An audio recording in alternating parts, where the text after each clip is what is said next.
Muy bien. Entonces, vamos a continuar viendo el libro de Juan. Vamos en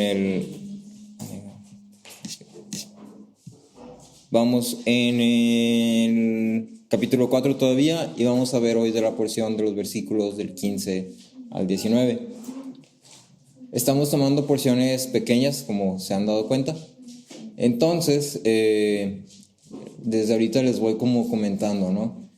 La idea es ir analizando como esas ciertas porciones de la conversación con la mujer samaritana y al final, como ya unir todas para llegar a una conclusión, por así decirlo, ¿sí? En el transcurso conforme vamos analizando estas porciones, hay ciertos temas que están aquí que vamos a estar como viendo y meditando y escudriñando y estudiando poco a poco. Entonces la idea es como abarcar el más terreno posible y al final ya como concisarlo a la idea principal que está presente. Entonces si me acompañan ahí a Juan 4, 15 y 19.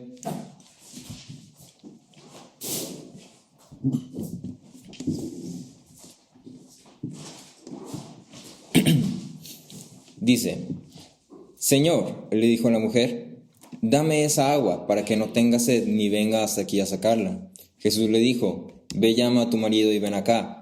No tengo marido, respondió la mujer. Jesús le dijo: Bien has dicho, no tengo marido, porque 5 maridos has tenido y el que ahora tienes no es tu marido. En eso has dicho la verdad. La mujer le dijo: Señor, me parece que tú eres profeta. Entonces, siguiendo con esta conversación, pareciera ser que la conversación da un giro totalmente desconectado de lo que está pasando, ¿no? Acabamos de hablar del agua viva y luego Jesús le ofrece agua viva y la mujer así como que, ¿agua viva? ¿De qué estás hablando? ¿Por qué está viva? ¿Se mueve? ¿O cómo la vas a sacar? ¿De dónde viene? ¿Qué está pasando? Y entonces realmente las palabras de Jesús, que ya habíamos visto que tienen un sentido principalmente espiritual, utilizando lo terrenal como una representación, como una imagen, para la mujer son palabras terrenales, de cosas que están ahí en el ahora. Y entonces llegamos a esto y como que de repente nada más dice, la mujer no entiende las palabras de Jesús, y Jesús le dice, a ver, ¿y tu marido qué onda?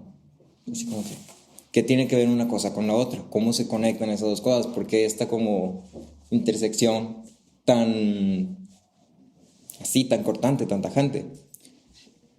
Entonces, conforme la conversación se va desarrollando, conforme Jesús va exponiendo el evangelio a la mujer samaritana, vamos viendo que como con Nicodemo hay un ejemplo de los hombres y su reacción ante ser presentados con la verdad, que para ellos es en principio nula. Si nos regresamos a Nicodemo, pasó algo muy parecido. Las palabras de Jesús tenían un sentido espiritual, es decir, es necesario que los hombres nazcan de nuevo o nazcan de arriba. Y Nicodemo lo entendió de la forma más literal posible. O sea que tengo que entrar al vientre de mi madre otra vez. Cuando llegamos aquí con la mujer, a la mujer le dicen, yo tengo agua viva para que no tenga sed. Y la mujer lo primero que piensa es, ¿cómo la vas a sacar si el pozo está bien hondo? Si tus brazos no están tan largos, no traes ni cuerda, no traes ni cubetita, ¿cómo le vas a hacer? ¿O a poco vas a cavar un pozo más grande que el que cavó nuestro padre Jacob? Esa es su mentalidad. Arthur Pink decía que había 4 cosas que destacaban sobre esta conversación con la mujer. La primera es su ceguera ante la gloria de quien la hablaba. La segunda es su ocupación con las cosas materiales. La tercera es los medios en lugar del fin, o sea, el enfoque en los medios en lugar del fin. Y el cuarto, su ignorancia de la fuente del agua viva. Se lo repito. El primero es su continua ceguera de la gloria de quién le estaba hablando, o sea, no reconocía quién era Jesús. El segundo es su ocupación con las cosas materiales, que lo vamos a ver aquí ahorita un poquito más. El tercero, su enfoque en los medios en lugar del fin, es decir, ¿y cómo vas a sacar el agua? Si en vez de, ¿qué es esa agua? Y lo cuarto, la fuente, su ignorancia de la fuente del agua viva. todas estas 4 ideas, estos 4 puntos que presenta aquí Arthur Pink, son cosas que están presentes en la conversación general de la mujer samaritana y que los puedes tú conectar o puedes como ir viendo desde la primera porción de la conversación en esta y en las que siguen. Sí, algunos se enfatizan más en ciertas porciones que en otras, pero finalmente las 4 cosas están aquí presentes. Y hoy vamos a ver cómo se presentan algunas de estas. Principalmente vamos a ver la número 2, digamos, su ocupación con las cosas materiales. Hasta este punto, la mujer claramente no había comprendido las palabras de Jesús en su totalidad. Había cierto interés, había cierta curiosidad, había tal vez cierta como, aquí hay algo más de lo que me está diciendo este hombre, pero no había un entendimiento total, genuino. No había una comprensión, no había realmente este hombre es el Cristo, es el Salvador. Su mente, la mente de la mujer, estaba muy enfocada a lo terrenal. Estaba totalmente cegada, como decía Juan, estaba en tinieblas y parecía que no había pizca de esperanza. No sé si te ha pasado que estás lidiando con una persona, le estás queriendo explicar algo, pero la persona no entiende. O sea, no entiende y lo explicas de una forma y lo explicas de otra forma y lo explicas de otra forma y la persona no entiende. Sí. A mí me pasa mucho, por ejemplo, en la escuela que a veces hay como ciertos temas que están un poquito abstractos y entonces, o están un poquito complejos. Entonces el maestro está explicando y así, pues ya la mayoría entienden, pero luego siempre hay uno, yo no entendí, ¿lo puedes repetir? Y luego ya, no, pues mira, y el pizarrón, no, y aquí, lo hasta cuenta que acá, y este cuenta que imagina que tienes esto. ¿Sí? Pues más o menos. Es que, ¿me lo puedes repetir otra vez? Y así, o sea, sí se lo puede llevar varias veces cualquier persona, porque puede pasar a todos. Entonces, Jesús estaba lidiando con una mujer que literalmente estaba... ¿Cómo? Entonces, el regalo que Jesús estaba presentando para esta mujer, ella lo estaba viendo como una simple conveniencia. No había logrado comprender el valor inmenso de lo que estaba enfrente de ella, lo que se le estaba ofreciendo. Y es a través de estas siguientes declaraciones que su mente va siendo poco a poco despejado. Y lo primero que me gustaría observar de este pasaje es el fin errado con el que la mujer quería recibir este regalo. Si te das cuenta ahí en el versículo el 15 dice, Señor, le dijo la mujer, dame de esa agua para que no tenga sed ni venga hasta aquí por ella. Entonces, en muchas ocasiones cuando el evangelio es predicado, ya sea a otros o se nos es predicado, es recibido con un gran malentendido. Es decir, el evangelio no es recibido con el peso o el valor que verdaderamente tiene. No es recibido como el evangelio. Es recibido como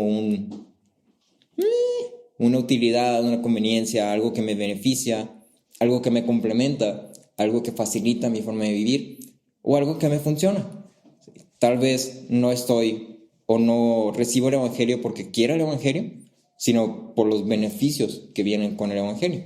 Si recuerdan en la historia de la iglesia, cuando la iglesia empezó a entrar como en esta parte de la política, cuando Constantino empezó a usar la iglesia cristiana y se profesó como cristiano, el cristianismo creció mucho en popularidad, al punto donde ser cristiano ya era un estatus wow, y el ser cristiano traía consigo muchos beneficios. Parte de esos beneficios era que como era la religión que profesaba el emperador de Roma, entonces pues obviamente había respeto, había privilegios, había dinero, había contactos, había así como que, eres cristiano. Sí. Y entonces se perdió el evangelio. La gente ya no estaba ahí por el evangelio, estaba ahí por los beneficios. Porque les convenía, porque les funcionaba. Porque estaban normales y dicen, pues ahí puedo yo encontrar algo que me gusta. Ahí mero, de aquí soy. Sí. Y muchas veces tú y yo hacemos esto mismo con el evangelio. En muchas ocasiones nos equivocamos al pensar que estamos recibiendo el evangelio, pero realmente solo estamos ahí por las cosas que rodean al evangelio, no por el evangelio mismo. Entonces la mujer muestra un ejemplo de esto. La mujer no entiende en su totalidad lo que era esta agua viva que Jesús estaba ofreciendo, pero aún así la pidió. Y su razonamiento, su propósito era para que no tenga sed, porque me dijiste que con esta agua pues ya no voy a tener sed. Y para que ella no venga hasta aquí a sacarla, me estoy ahorrando un viajecito. ¿Sí? Me ahorro el calor, me ahorro el sol, me ahorro el trabajo, me ahorro el tiempo. Ese era su propósito, esa era su motivación. Y es una motivación totalmente errada, que no solamente demuestra el corazón de la mujer, sino que demuestra que no había un entendimiento genuino de lo que era el Evangelio. Entonces, sí, escuchó las palabras de Jesús, pero igualmente no las entendió. Su mente estaba totalmente puesta en lo terrenal. Veía esta agua que Jesús ofrecía como una conveniencia para facilitar su vida. No era una necesidad, no era indispensable, era algo que le funcionaba para su situación. Era una comodidad. Entonces la pregunta aquí que te presento es, ¿el Evangelio cómo lo ves tú? ¿Es como una comodidad? ¿Es algo que te beneficia en tu vida? ¿Es algo que mejora tu calidad de vida? ¿O es algo que necesitas? En la mente de esta mujer, en palabras de Arthur Pink, él decía que estaba ocupada totalmente con sus deberes y los empleos, las cosas del mundo. Es decir, tengo sed, necesito agua. Voy a tener sed, necesito ir por agua para tener ahí mi agüita. No había nada más en su mente más que esto. En ella no había un pensamiento que fuera más allá de la vida presente y de su estado. Su necesidad más grande era tener agua y evitar conflictos.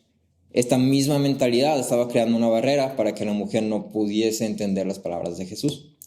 Su visión estaba limitada totalmente y estaba totalmente cerrada a lo terrenal. No había nada más allá para ella que el aquí y el ahora. Y este es un ejemplo que refleja el estado de todos los hombres. Algo que vas a notar con las conversaciones de Jesús con las distintas personas, conforme vayamos viendo, y que debemos tener mucho cuidado de, no lo veas como, sí, a mí me ha tocado predicar el evangelio a varios Nicodemos. Sí, yo he tenido que lidiar con varias mujeres samaritanas. Así esas que no entienden.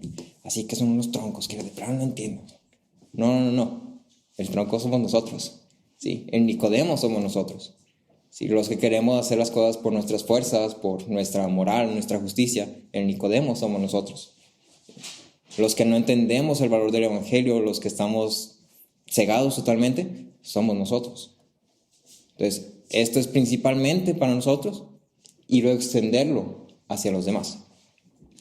Entonces, esta mujer está reflejando el estado de todos los hombres, está reflejando nuestro estado. Somos incapaces de comprender o ver la verdad que nos rodea. Y lo único que podemos ver es el aquí y el hoy. No hay una conciencia de nuestro estado. No hay una conciencia de nuestra necesidad. No valoramos el evangelio porque no sentimos esa necesidad del evangelio. Arthur Pink decía, la mente natural está ocupada con cosas naturales y contempla todo a través de este medio. Está confinada a su propio pequeño círculo de sentimientos e ideas y no puede ver ni sentir nada más allá de él. Vive en su propio reino estrecho. Sí. Te la repito. La mente natural está ocupada con cosas naturales y contempla todo a través de ese medio. Está confinada a su propio pequeño círculo de sentimientos e ideas. No puede ver ni sentir nada más allá de él. Vive en su propio reino estrecho. Es decir, estamos totalmente cegados a solamente lo que tenemos frente a nosotros. La mujer tenía un problema claro y es un problema que todos los hombres tenemos. Y me gusta cómo lo presentaba Spurgeon cuando decía, no tiene sentido intentar llenar el vacío donde no había sensación de vacío. La mujer, al igual que todos los hombres, necesitan ser conscientes de su estado como pecadores. De lo contrario, un regalo de vida eterna, una salvación, es irrelevante. Ahorita nos comentaba el pastor Aarón del Salmo y hacía la pregunta, ¿alguna vez has tenido tanta sed que sientes que te estás muriendo? Entonces déjame te cambiar un poquito esa pregunta para esto. ¿Te ha pasado que sientes los labios secos, pero no sientes sed? O sea, que sabes que tu cuerpo te está pidiendo agua porque tus labios están así como cortados y te duelen y tienen las costritas y los pellejitos ahí. Y dices, es que no he tomado agua, pero no sentía sed. Sí. Fue hasta que te diste cuenta que tus labios estaban casi cayéndose que dijiste, tengo que tomar agua. Sí. Entonces, es lo mismo que pasa con el Evangelio. La creación misma es un reflejo claro de que necesitamos el Evangelio. Pero a veces somos totalmente ignorantes, somos totalmente ajenos o todo bien, ¿sí? No pasa nada. Pero es claro que necesitamos restauración. ¿Sí? Entonces entramos a ese tema de la conciencia del pecado. El versículo 16 cambia la dirección de la conversación drásticamente. La mujer pide el agua, lo pide con un fin errado. Y en respuesta a esto Jesús le dice, ve, llama a tu marido y ven acá. O sea, Jesús ni siquiera se preocupa por querer explicar o por decir, no, es que no estás entendiendo. ¿Qué hace Jesús? Ve, llama a tu marido y ven acá. Entonces, el objetivo sigue siendo el mismo en toda esta conversación como en las otras conversaciones, y es presentar el Evangelio.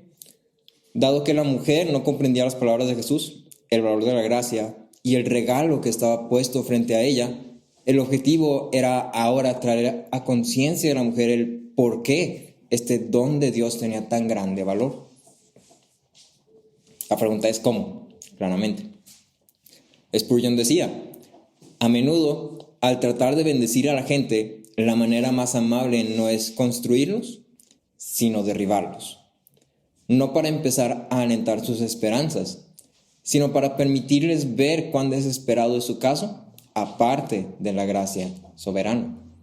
Es decir, cuando estamos predicando el Evangelio o recibiendo el Evangelio, no necesariamente significa que el Evangelio va a ser un mensaje de positivismo, tú puedes, Cristo te ama, ven para que seas feliz. Porque el propósito del Evangelio no es necesariamente ese. Y entonces Spurgeon dice, a veces es necesario derribarlos. ¿Sí? A veces es necesario exhibir su estado, ¿sí?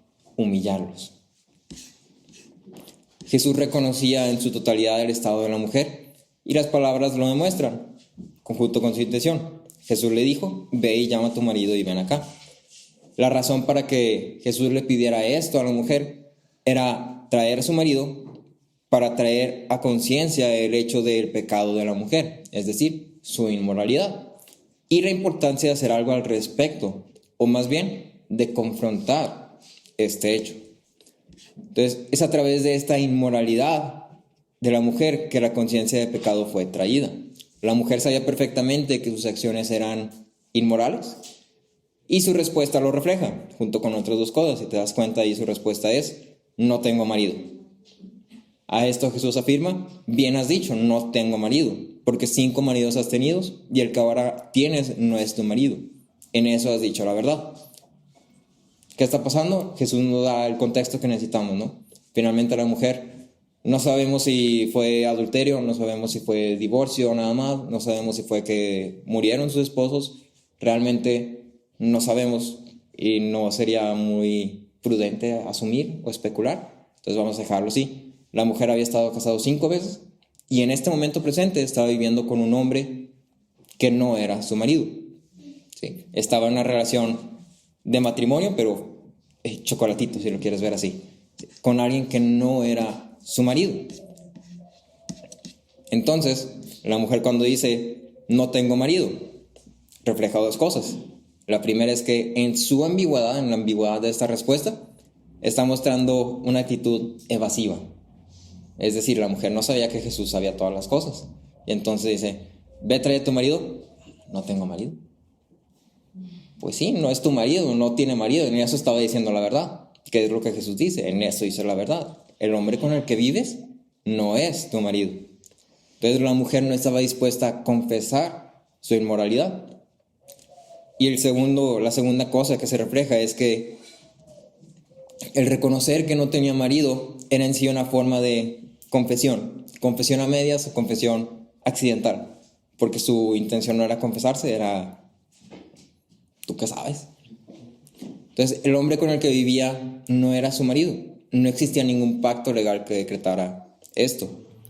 Leon Morris comentaba que el caso pudiera ser que la mujer estaba tan acostumbrada a estar casada y divorciarse que se había deshecho completamente de la formalidad de contraer matrimonio legalmente. Es decir, pues es que lo hago cada sábado, pues ya, pues déjame ahorro los papeles, déjame ahorro el trámite, déjame ahorro tener que comprarme vestido, déjame ahorro, pues es que para qué gasto el dinero, pues es que, ¿para qué? Pues es lo mismo, al final hacemos lo mismo, es lo mismo nomás que sin el papelito.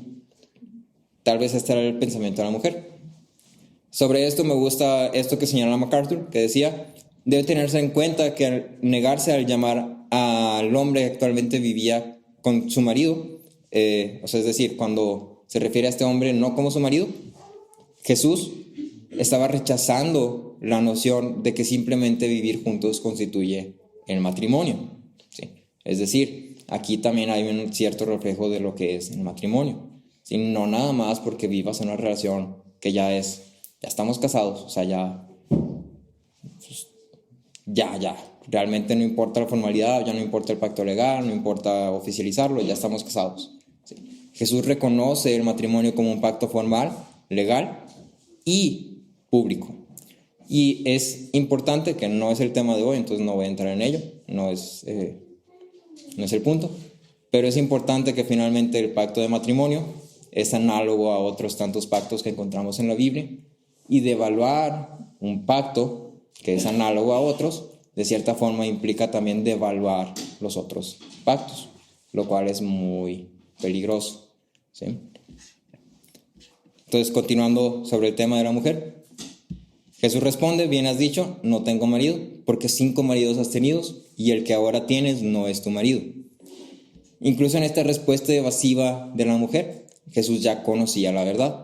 Él conocía la vida de esta mujer en su totalidad, al igual que conocía su necesidad. Y es lo que encontramos en Juan 2, 24 y 25. Si te regresas ahí un poquito. Si alguien me quiere ayudar a leerlo.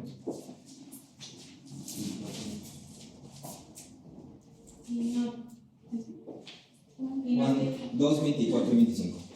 Pero Jesús, en cambio, no se confiaba en ellos porque los conocía a todos y no tenía necesidad de que nadie le diera testimonio del hombre, porque él conocía lo que había en el interior del hombre. Entonces, Jesús ya conocía a esta mujer. ¿Sí? Esta acción que hace Jesús refleja una parte esencial y de extrema importancia en la predicación del Evangelio. Es necesario que la gente sea consciente de su pecado, de su relación para con Dios, de cómo está este estado. De lo contrario, no puede haber una convicción genuina. Es necesario que la gente tenga su conciencia de pecado, que la gente sepa cuál es su estado para con Dios. De lo contrario, el mensaje del Evangelio es inefectivo porque no hay una necesidad del Evangelio. Entonces aquí sígueme como la idea, vamos como desarrollándolo, ¿no? Hay 2 llamados del Evangelio. Hay 2 llamados o piezas del Evangelio completo que trae a los hombres a Cristo. En ocasiones, el llamado es arrepiéntate, pecador. En otras ocasiones, el llamado es cree. Cree en Jesús, cree en Cristo, cree en la obra, cree en la cruz. Cuando Jesús predicaba el Evangelio en Galilea, podemos ver que estos 2 llamados no son independientes uno del otro. Son 2 aspectos esenciales en la conversión. En Marcos 1, 14 y 15, si me acompañas ahí.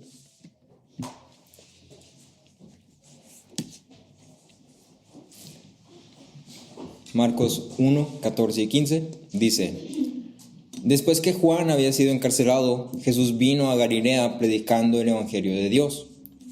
El tiempo se ha cumplido, decía, y el reino de Dios se ha acercado. Arrepiéntanse y crean en el Evangelio. Entonces, dos cosas de notar de este pasaje. El primero es que el llamado completo es arrepiéntanse y crean. Y el segundo es que el evangelio de Dios es predicado solamente cuando se hace el llamado completo. La invitación es cree, pero parte de esa invitación también es arrepiéntate. El llamado es arrepiéntate, pero también la otra parte de ese llamado es y cree. Entonces, cualquiera de los dos llamados en sí implica ya la presencia del otro. Sinclair Ferguson decía que es la pieza sin qua non del otro, es decir, es la pieza sin la cual el otro no funciona. Las dos piezas tienen que estar presentes para que el evangelio sea completo. Y él decía, arrepentimiento implica fe y fe implica arrepentimiento. Uno no puede existir sin el otro. Sobre esto, John Murray decía que la fe es para la salvación, la fe que es para la salvación es una fe penitente, y el arrepentimiento que es para la vida es un arrepentimiento creyente. Es decir, están totalmente unidos. ¿Sí? No hay separación alguna, no son independientes uno de otro, sino que están juntos en su totalidad. La fe salvadora está impregnada de arrepentimiento y el arrepentimiento está impregnado de la fe salvadora. Si tienes fe salvadora, arrepentimiento es algo que también debes de tener. Si tienes arrepentimiento genuino, también tienes fe salvadora. Tanto el creer como el arrepentirse son elementos cruciales del evangelio. Cuando vemos en la conversación de Jesús que tuvo con esta mujer samaritana, estos dos elementos están presentes. Solamente cuando una persona reconoce su culpabilidad y su estado pecaminoso es que puede valorar la gracia y el don de Dios en todo su esplendor.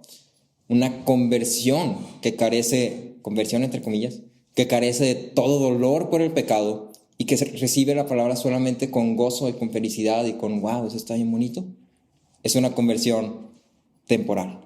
¿Sí? Es una conversión más bien. ¿Sí? Entonces, el evangelio te confronta con tu pecado y con tu estado y te llama a creer. Pero parte de esto es que hay un dolor por el pecado. Entonces, otra vez, es importante que no veamos esto nada más como un mero ejemplo de cómo predicar el evangelio. Tenemos enfrente de nosotros un mensaje para nosotros, primeramente. ¿Sí? Antes que para aquellos que nos rodean, primeramente es para nosotros. El evangelio no es algo que se predica una o varias veces hasta que haga efecto en una persona y ya después de eso, ya has sido evangelizado. Ya eres salvo y ya no necesitas volver a escuchar el evangelio porque ya te lo sabes.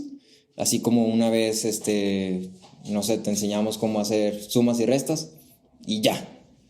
No necesitas volver a hacer sumas y restas en toda tu vida porque ya las viste una vez y las entendiste porque te sacaste un 10 y ya. El evangelio es algo que debe ser predicado constantemente, repetidas veces, todos los días, ¿sí? A nuestros corazones.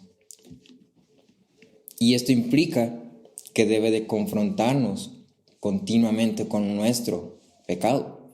Es decir, cuando el evangelio es predicado, el llamado es arrepiéntate y cree. Y este llamado no es uno que se haga una sola vez, no es uno que se haga hasta que sea efectivo, es decir, que te conviertas y luego ya se deje de hacer, sino es uno que se hace continuamente. ¿Sí? Sobre esto Juan Calvino decía que somos penitentes que creen y creyentes en penitencia. Todo el camino hasta la gloria. ¿Sí? Es decir, es continuo, es constante, ¿sí? Prevalece, no termina, hasta la gloria. Y entonces está esta cuestión aquí presente, ¿no? ¿Qué pasa con el pecado? ¿Cómo lidiamos con el pecado? Si nuestra reacción al pecado no es una de arrepentimiento, sino una convicción de culpa, si podemos pecar continuamente sin pestañear, si somos insensibles a nuestros actos en contra de Dios, somos muy, muy, muy parecidos a esta mujer samaritana que no reconocía la gracia puesta enfrente de ella. Spurgeon decía, la seguridad en las malas acciones lleva también a este tipo de endurecimiento. Un hombre ha sido deshonesto, es descubierto y sufre por ello. Casi podría dar gracias a Dios, porque ahora puede cesar de su curso malvado. Pero una de las mayores maldiciones que le puede pasar a un hombre es que haga el mal con impunidad, que no le pase nada. Lo hará una y otra y otra y otra vez y procederá de mal en peor. ¿Sí? En Hebreos 3:12, si alguien quiere ayudarme a leerlo, Hebreos 3:12.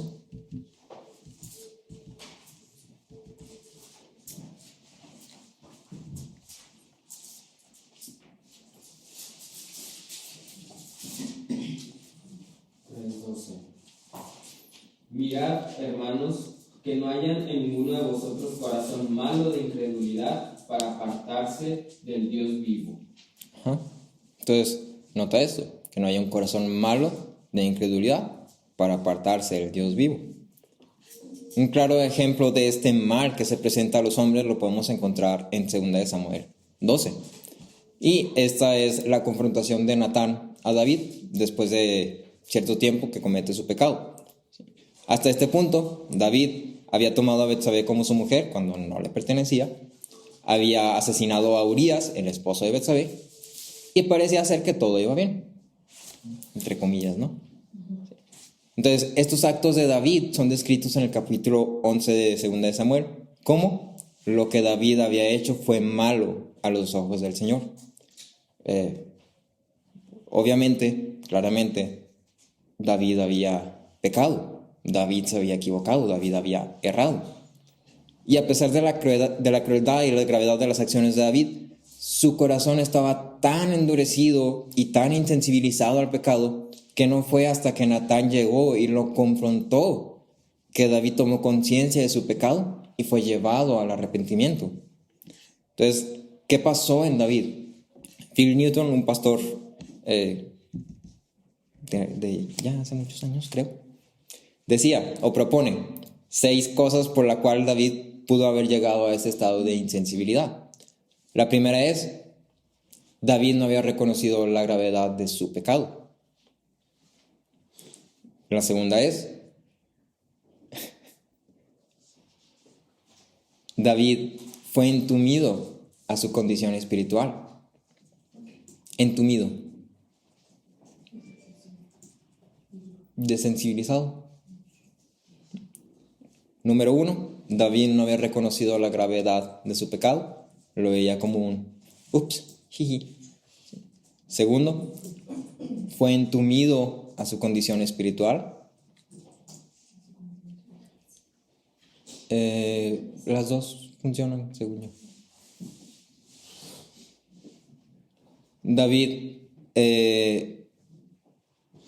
pensó que la falta de descubrimiento significaba que no habría consecuencia. Exactamente.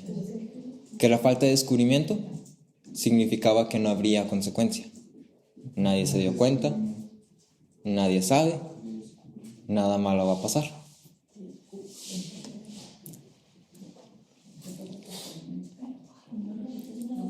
Sí. Parecía que la falta de descubrimiento, David parecía pensar que la falta de descubrimiento significaba que no habría consecuencia. Número 4, David dio por hecho la comunión y alegría que había conocido ante el Señor. Es decir, pues es que Dios es bien bueno, estamos estables, no pasa nada. Sí. Yo ni me preocupo. Entonces, número 4, David dio por hecho la comunión y alegría que había conocido en el Señor. Número 5, David ignoró la realidad de que el pecado de uno afecta a otros.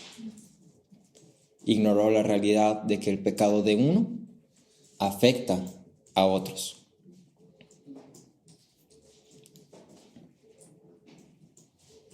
Y por último, David tomó con ligereza el honor y la gloria de Dios. Que aquí si alguien me quisiera ayudar a leer 2 Samuel 12, versículo 9 y versículo 14.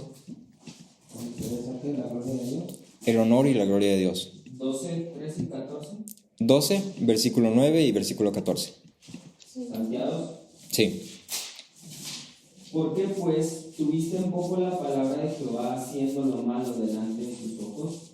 A Urías Heteo heriste a espada y tomaste por mujer a su mujer, y a él lo mataste con la espada de los hijos de Amón. Mas por cuanto con este asunto hiciste blasfemar a los enemigos de Jehová, el hijo que te ha nacido ciertamente morirá.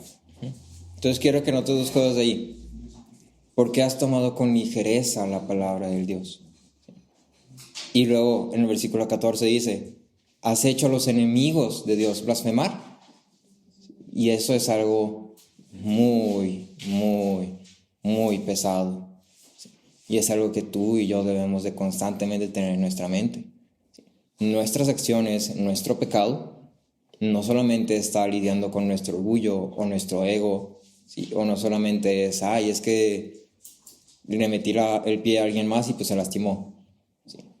Estás jugando con el nombre de Dios, estás jugando con la honra y la gloria de Dios y con su palabra. ¿Sí? El pecado no debe ser tomado a ligera porque el pecado afecta a otros y también, como es aquí evidente, da oportunidad a otros de blasfemar el nombre de Dios. Sí, y eso es algo muy grave. Sí, entonces, 6, te lo repito así bien rápido. David no reconoció la gravedad del pecado. Fue entumecido, dice Natalia, a su propia condición espiritual. Pensó que la falta de descubrimiento significaba que no habría consecuencia. Dio por sentado la comunión y alegría que había conocido en el Señor. Ignoró la realidad de que el pecado de uno afecta a los otros. Y tomó con ligereza el honor y la gloria de Dios. Y estas 6 cosas te las presento no para que tú digas, qué malo el David. Oh, sí se la bañó el David. Te las presento para que tú las apliques a ti mismo. ¿Sí? Cuando te equivocas, no crees que tú, de algunas de estas 6, no, si estas 3 sí me aplican. ¿Sí? O estás totalmente bien, o no te equivocas. Y entonces es algo que debemos de tener en mente. Finalmente, David fue traído a convicción de pecado al ser confrontado con sus acciones. Pero todo esto que ocurrió en su corazón en el intermedio muestra lo mismo que cualquiera de nosotros puede padecer. Les recomiendo, si tienen la oportunidad, que lean el Salmo 38, que es David después de ser confrontado con esto. Y algo que me gusta mucho es que dice, básicamente David está diciendo, me estaba carcomiendo este pecado totalmente al punto que sentía que me estaba muriendo. Y entonces la pregunta para nosotros es, ¿nos hemos hecho insensibles al pecado? ¿Cuál es nuestra relación con el pecado? Si al errar no sentimos un peso por el mal que estamos cometiendo, por la ofensa al nombre de Cristo y su sacrificio, por manchar en nombre de Dios su honra y su gloria, si el pecado no me orilla a buscar la gracia de Dios y su misericordia para ser perdonado, entonces a lo mejor estoy igual que David, totalmente insensibilizado al pecado. Y ese es un foquito rojo muy grande con unas sirenas ahí al lado que están sonando. Eso es algo muy, muy, muy peligroso. ¿Qué debo de hacer? ¿Cómo puedo lidiar con el pecado? Entonces te ofrezco 6 consejos, 6 ideas. En ningún orden particular. No hay uno que sea que yo diga es más importante este que el otro. Creo que todos son importantes, todos debemos de hacerlos. El primero es confiar y depender de la iglesia. Gálatas 6:1 dice, hermanos, aun si alguien es sorprendido en alguna falta, Ustedes que son espirituales, restáurenlo en un espíritu de mansedumbre, mirándote a ti mismo, no sea que tú también seas tentado. Es decir, primero que nada es observa la iglesia, pon atención a la iglesia, permite que la iglesia te observe y te conozca, y escucha a la iglesia. Sí, la iglesia es nuestra red, es nuestro colchoncito de seguridad para que cuando nos equivoquemos nos puedan levantar y podamos ser restaurados. Segundo, confronta a los que están errando. 6:1. Confronta a los que están errando. De la forma que Natán sabía que David estaba errando, fue y lo confrontó. Y algo muy interesante es que este es un comentario no puse de quién lo escribió. Me tendrá que perdonar.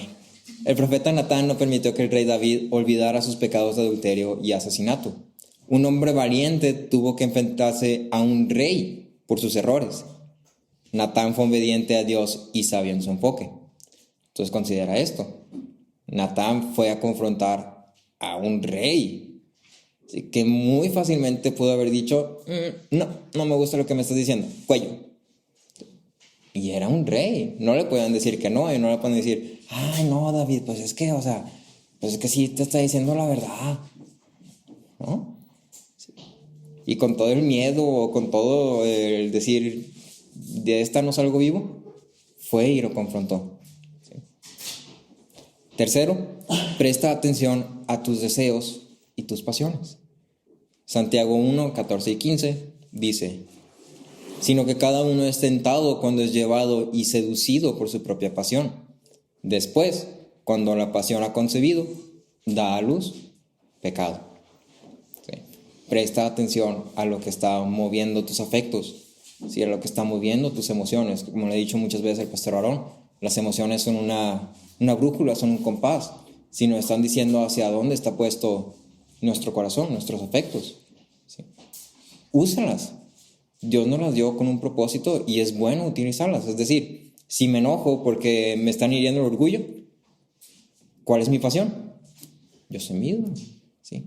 Yo me estoy glorificando a mí mismo, yo me estoy poniendo a mí mismo como primer lugar, ¿sí? Entonces, presta atención a esto. Cuarto, escucha y atiende el evangelio, ¿sí? Y esto implica que debes de buscar el evangelio continuamente, no solamente los domingos, no solamente los miércoles, sino que todos los días debes darte un tiempo para escuchar el evangelio, ¿sí? Para leer el evangelio, para recibir el evangelio, para meditar en el evangelio, para que seas llamado a arrepentirte y creer. Quinto, confiesa tus pecados, vuélvete, sé restaurado. ¿Sí? El pecado nos desensibiliza totalmente, pero otra vez, la iglesia es nuestro colchoncito de seguridad. Y sexto, ocúpate.